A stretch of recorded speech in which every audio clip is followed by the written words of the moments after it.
Bonjour, dans ce tutoriel nous allons apprendre à détecter les mains pour pouvoir interagir avec. Alors pour détecter les mains c'est très simple, il suffit de faire Add Node, End et End Detection. Voilà. Alors ça peut détecter une main ou deux mains, nous allons nous contenter de une main pour l'instant. Et bien sûr il faut faire quelque chose une fois que ça détecte la main. Donc nous ce qu'on va faire c'est qu'on va cliquer sur Add Object, 2D et Image. Et on va interagir avec une image quand il détectera la main. Alors je vais lui changer la couleur, je vais lui mettre du vert. Non, on va dire qu'en couleur initiale, on va lui mettre du rouge. Voilà. Il n'a pas détecté de main, c'est rouge. Voilà.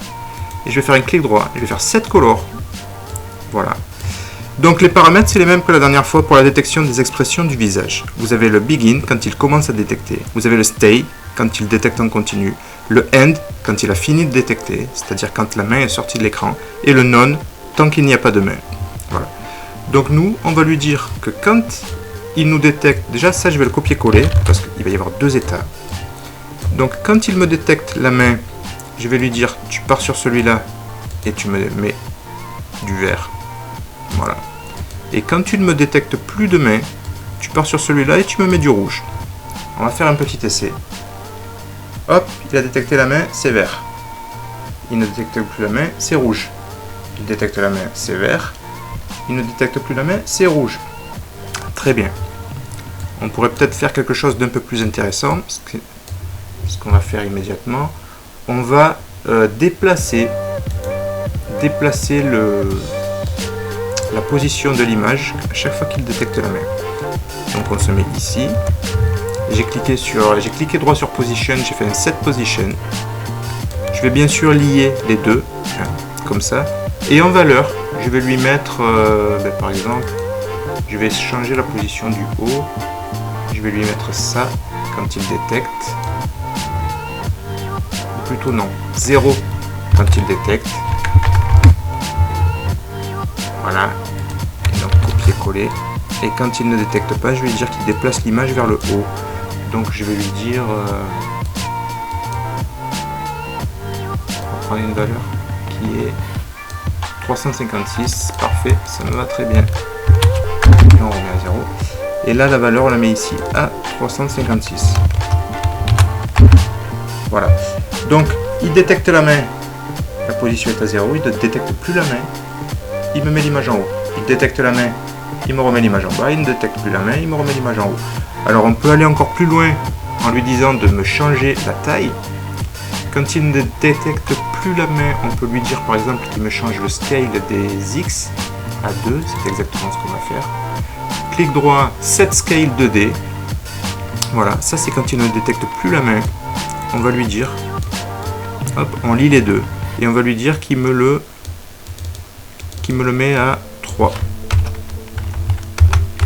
Voilà. On fait un copier-coller de ça. Et on lui... Oh, j'ai sélectionné les deux. Et on lui dit qu'à l'inverse, le scale est à 1 quand il détecte la main. Donc sa valeur initiale. Donc, il détecte la main, sa valeur est à 1, il ne détecte plus la main, il le met en haut et en grand. Il détecte la main, hop, il le met en bas et en normal. Bon, vous voyez l'idée. Donc après, bon, ben, vous n'avez pour seule limite que votre imagination, comme on dit. Vous pouvez encore rajouter d'autres choses, hein. Vous pouvez faire, par exemple, on peut faire une rotation. Donc ce que je vais faire, c'est que je vais faire Add Node. Je vais faire séquence, ça on l'a pas encore vu séquence, donc c'est parfait.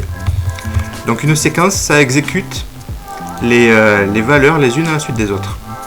Donc vous liez votre dernière action à séquence, et en action 1, on va lui dire rotation, on fait un clic droit sur la rotation de l'image et on lui dit Set Rotation. Voilà. Donc attendez, je vais arranger un peu parce que là c'est plus trop lisible. Donc en action numéro 1, on va lui dire que la rotation est à, on va dire à 10 degrés. Ok. Et on va faire copier-coller de ça pour lui dire en action numéro 2, vous voyez, c'est à la suite, c'est tout aligné, c'est à la suite. On va lui dire que la rotation, pardon, elle est à 20 degrés. Et on continue comme ça. Et là, je suis presque sûr qu'il va nous faire ça instantanément sans nous faire de pause, donc ça risque de créer problème. Mais enfin, on verra bien. On va le tester quand même. Donc, on essaye. Voilà, il me l'a tourné. Donc comme je le pensais, waouh, et oui, du coup il me met la rotation, il me la change plus. Alors c'est ça il faudrait le faire aussi pour l'autre. Donc l'autre, c'est très simple, j'ai fait copier-coller de ma séquence. Donc là, ce que je vais faire, c'est que je vais remettre à l'inverse. Donc cette fois-ci, je vais les inverser. Donc je vais lui dire que celle-là, je vais lui dire que celle-là, c'est la dernière.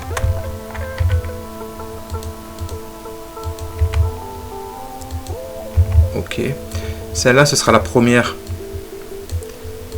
Mais je vais peut-être lui dire de faire moins 45 par contre pour partir en sens inverse. On va bien voir ce que ça donne. Ah, il veut pas.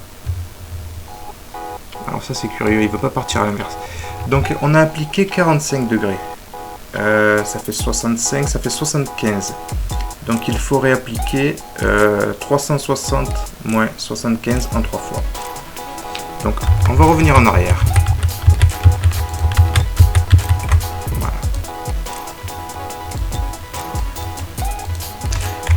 Quand on zoome pas, c'est pas pratique. Donc on va revenir en arrière et on peut, ça tombe très bien que ça ne marche pas directement, ça va me permettre de vous montrer un autre module qui est la soustraction. Subtract. Alors subtract, c'est très simple, vous mettez la valeur à laquelle il faut soustraire et vous le liez ici par contre dans value. Donc étant donné qu'on a rajouté 75 degrés en 3 fois, on va retirer 75 degrés en 3 fois. Mais un tour complet, c'est 360. Donc on fait 360 moins 10 pour la première. Voilà. Et ça, on le copie 3 fois. Voilà. Pour le deuxième, c'est très simple. Alors ça, il ne faut pas oublier de le lier. On va le lier ici. Voilà. Ça, c'est pour le premier. Pour le deuxième, on fait exactement pareil, sauf que cette fois-ci, on fait 20. On le lit ici pour qu'il s'exécute et en termes de valeur, on le lit ici. Voilà. Et on fait pareil pour le dernier. On le lit ici. On le lit ici en termes de valeur et ici en termes d'exécution. Et 360 moins, cette fois-ci, on avait dit 45.